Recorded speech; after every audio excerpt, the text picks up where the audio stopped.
વિદ્યાર્થી મિત્રો, એવીપી એજ્યુકેશનની અંદર તમારું સ્વાગત છે.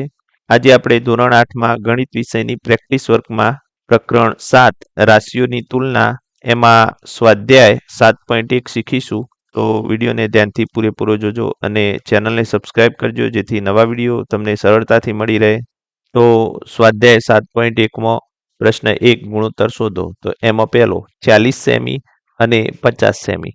તો વિદ્યાર્થી મિત્રો અહીંયા 40 સેમી અને 50 સેમીનો ગુણોત્તર બરાબર અહીંયા 40 સેમી અંશમાં આવશે અને 50 સેમી છેદમાં આવશે. તો 50 સેમી. તો અહીં છેદ ઉડશે, એક એક શૂન્ય ઉડી જશે. તો આપણને અહીંયા જવાબ મળશે 4/5. તો આને કહેવાય વિદ્યાર્થી મિત્રો 4/5 ગુણોત્તર કહેવાય 4/5. બરોબર. એના પછી બીજો દાખલો 65 રૂપિયા અને 78 રૂપિયા. તો 65 રૂપિયા અને 78 રૂપિયાનો ગુણોત્તર બરાબર 65 રૂપિયા અંશમાં આવશે અને 78 રૂપિયા છેદમાં આવશે. અહીં બંનેના એકમ સરખા છે વિદ્યાર્થી મિત્રો. તો છેદ ઉડશે પછી એકમ આવશે અને એકમ પણ ઉડી જશે. તો 13 × 5 = 65 અહીંયા અને 13 × 78 13 ઉડી જશે. તો જવાબ અહીંયા આવશે 5/100 એટલે ગુણોત્તર 5/6 કહેવાય અને એને 5/6 પણ કહેવાય. બરોબર. એના પછી ત્રીજો 35 કિમી અને 56 કિમી. તો અહીંયા આપણે લખીશું કે 35 કિમી અને 56 કિમીનો ગુણોત્તર બરાબર 35 કિમી અને છેદમાં 56 કિમી.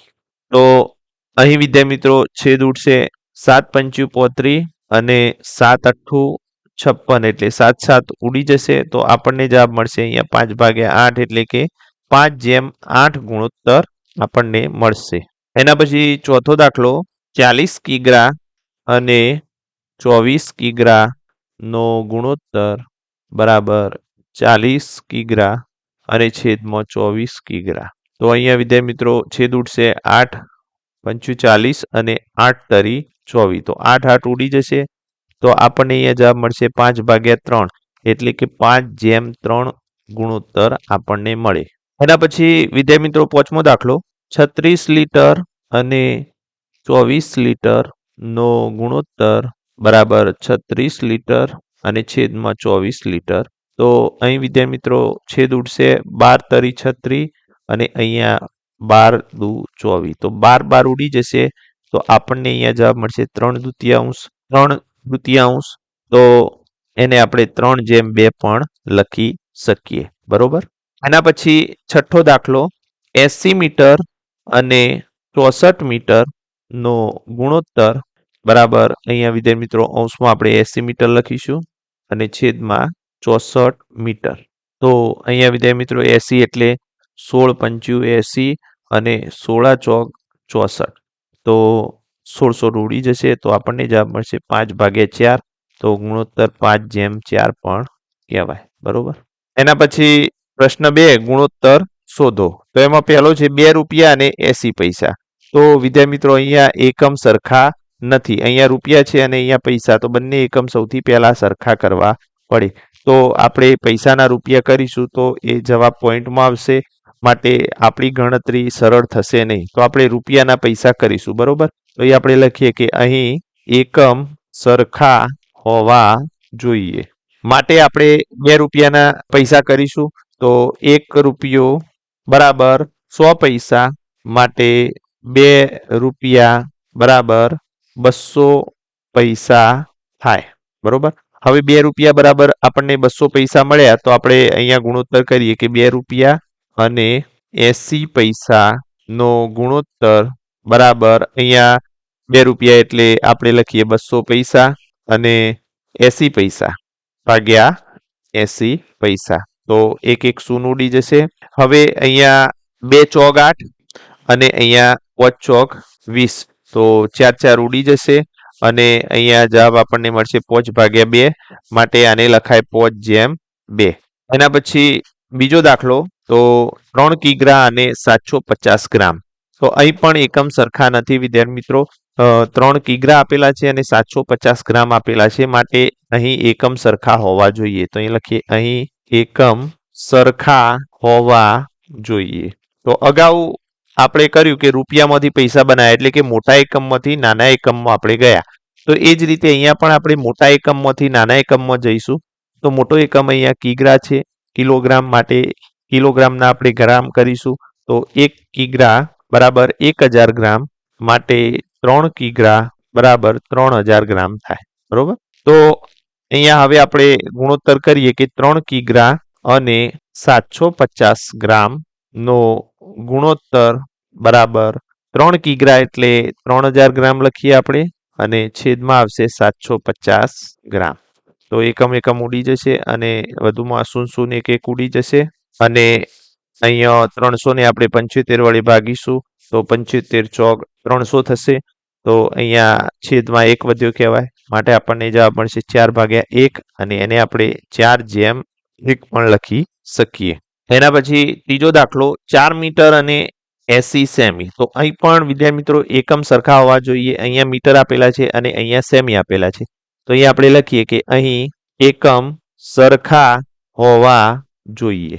તો વિદ્યાર્થી મિત્રો અહીંયા પણ આપણે મોટા એકમમાંથી નાના એકમમાં જઈશું. તો મોટો એકમ મીટર છે તો આપણે મીટરમાંથી સેમીમાં રૂપાંતર કરીશું. તો અહીંયા લખીએ 1 મીટર બરાબર 100 સેમી માટે 4 મીટર બરાબર 4 ગુણ્યા 100 બરાબર 400 સેમી થાય.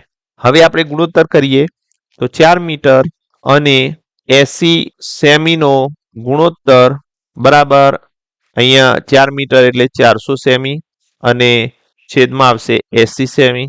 1 1 શૂન્ય ઉડી જશે અને અહીંયા 8 પંચું 40 અને અહીંયા 8 એકા 8.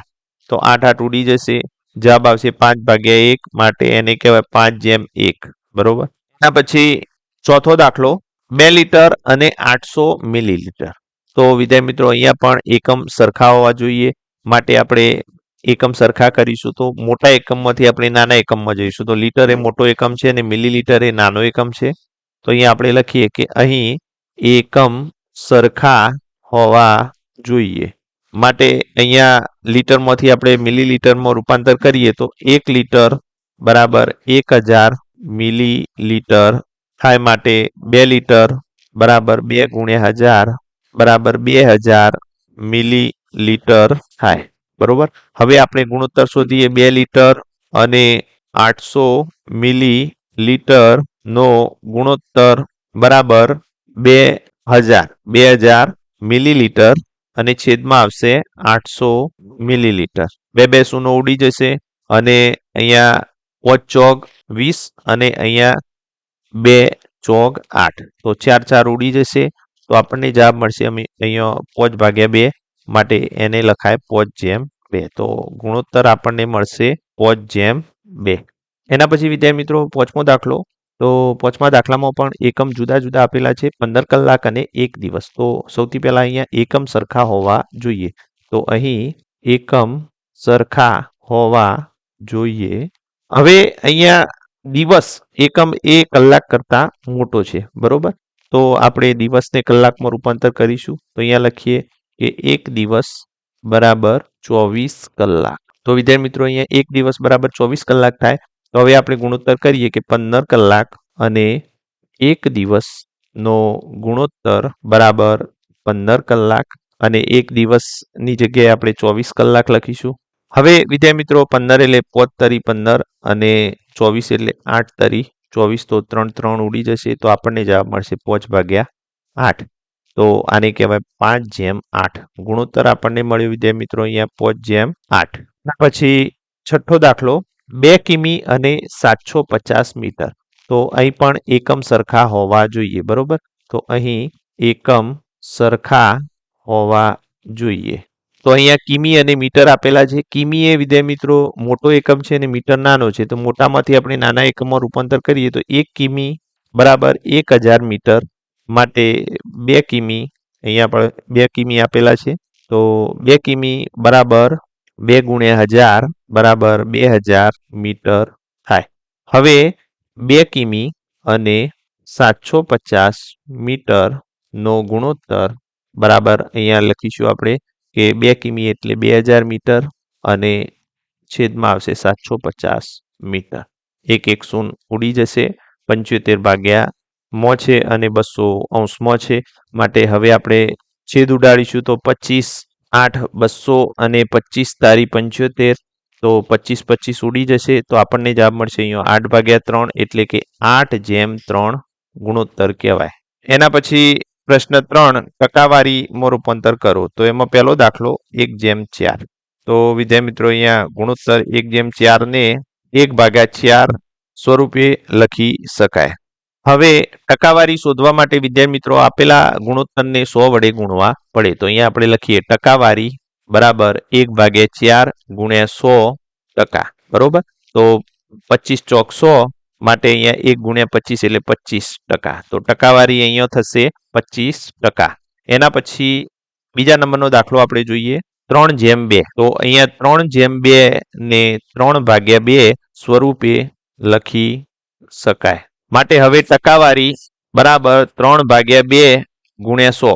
ટકાવારી શોધવા માટે વિદ્યાર્થી મિત્રો આપેલા ગુણોત્તરને આપણે 100 વડે ગુણવા પડે.